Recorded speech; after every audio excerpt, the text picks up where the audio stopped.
అమ్మ నవరాత్రుల్లో ఆరో రోజు అమ్మవారిని ఏ రూపకంగా కొలుస్తూ ఉంటాం? చేయవలసిన అలంకరణ, అమ్మవారికి ధరింపవలసిన వస్త్ర రంగు, అలాగే ప్రసాదము, అర్చించవలసిన పూలు ఏంటి అనేవి తెలియజేయండి. తప్పకుండా తెలియజేస్తాను. యాదేవి సర్వభూతేషు శక్తి రూపేణ సంస్థిత నమస్తశ్యై నమస్తశ్యై నమస్తశ్యై నమో నమః. ఈరోజు మనందరికీ కూడా చాలా చాలా చాలా ప్రీతి కలిగినటువంటి అలంకారము లలితాదేవి. ఈరోజు పంచమి తిథి. మనకి ఎన్ని ఉంటాయి?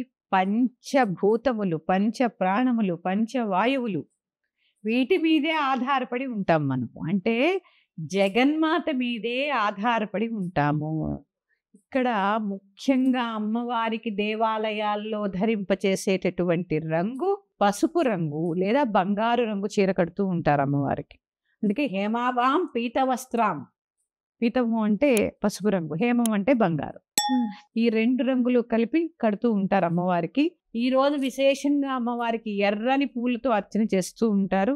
ఈ రోజు లలితా సహస్రనామ పారాయణ రోజు ఒక్కసారి చదివితే ఈ రోజు 3 సార్లు చదవండి. ప్రాతకాలము, మధ్యాహ్నము, సాయంత్రం ఖచ్చితంగా పారాయణ చేసుకోండి. లలితా స్తోత్ర నిధిలో మనకి చాలా రకాలైనటువంటి స్తోత్రాలు లభిస్తూ ఉన్నాయి. అవన్నీ చేసుకోండి.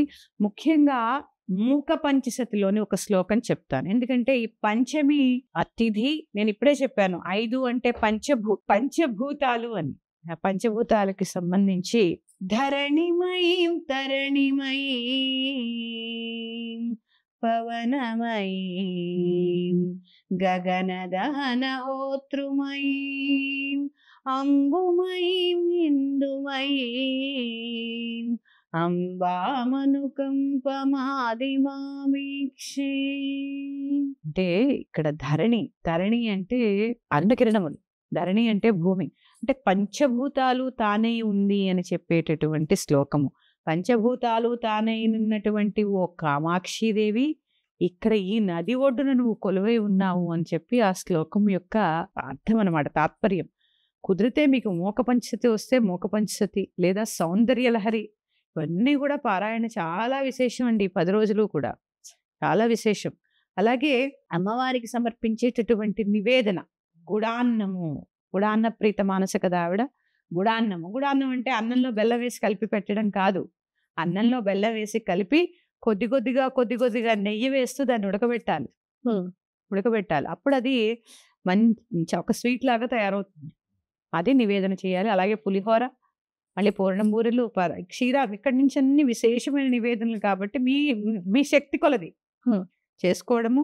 కుంకుమార్చన, అలాగే సువాసిని పూజ చాలా సువాసిని పూజ ఈరోజు చేసుకుంటే కనీస పక్షము కుమారి పూజ కూడా చేస్తూ ఉంటారు. సువాసినులు, 3 సువాసినులు అంటే మొత్తం 9 రోజులు చేసుకోలేనప్పుడు ఈ రోజు ఒక 3 సువాసినులు పిలిచి శాస్త్రోక్తంగా వాళ్ళకి ఉపచార పూజలు చేసి భోజనం వడ్డించి చక్కగా ఈ పూజ చేసుకోండి. చాలా విశేషం అండి సువాసిని పూజ కూడా. ఈ సువాసిని పూజ అంటే పూజలాగే చేయండి. బొట్టు పెట్టి చీరిస్తే దాన్ని వస్త్రదానం అంటారు తప్ప పూజ అనరు. కాళ్ళు కడగాలి, చేతులు కడగాలి, స్నానానికి నీళ్ళు ఇవ్వాలి. అంటే ముందు రోజే మీరు ఇవన్నీ వాళ్ళకి కుంకుడుకాయలో ఏవో ఒకటి నలుగు పెట్టుకోవడానికి సున్నిపిండి ఇవన్నీ ఇవ్వాలి. ఇవన్నీ కూడా ఇవ్వాలి.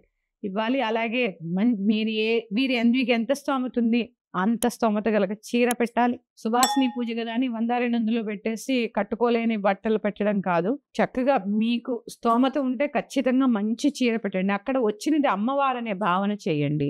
భక్తి శ్రద్ధలతో త్రికరణ శుద్ధిగా సువాసిని పూజ చేయండి. అమ్మవారు తప్పకుండా మీ పూజని స్వీకరిస్తారు. అమ్మవారే వచ్చింది అనుకుని అమ్మవారికి ఇస్తున్నట్టుగా భావించి ఇవ్వాలి. అలాగే దుర్గా సూక్త పారాయణ కూడా చాలా విశేషము. ప్రతిరోజు కూడా దుర్గా గాయత్రి మంత్రం కాత్యాయనాయ విద్మహే కన్యాకుమారి ధీమహి తన్నో దుర్గ ప్రచోదయాత్ అనే మంత్రాన్ని మంత్రపుష్పంలో చదవండి. ఇప్పుడంతా కూడా అమ్మ నివేదనలు, అలాగే హారతి, ఇవన్నీ కూడా ముఖ్యం. మణిద్వీప వర్ణన పారాయణ మొదటి రోజు నుంచి కూడా చక్కగా మణిద్వీప వర్ణన పారాయణ 10 రోజులు కుదిరితే 10 రోజులు చేసుకొని, లేని పక్షంలో ఈ రోజు దేవి భాగవతం చదివే అలవాటు ఉంటే మాత్రం 11వ అధ్యాయంలో 200 శ్లోకాలకు పైన మణిద్వీప వర్ణన ఉంటుంది. అది చక్కగా చదువుకోండి. అది చాలా విశేషం. అది తెలియని వాళ్ళు ఈ 32 శ్లోకాలైనా చదువుకోండి. మరి యొక్క విశేష అలంకారంతో మీ ముందుకు వస్తాను. శ్రీమాత్రే నమః. స్వస్తి.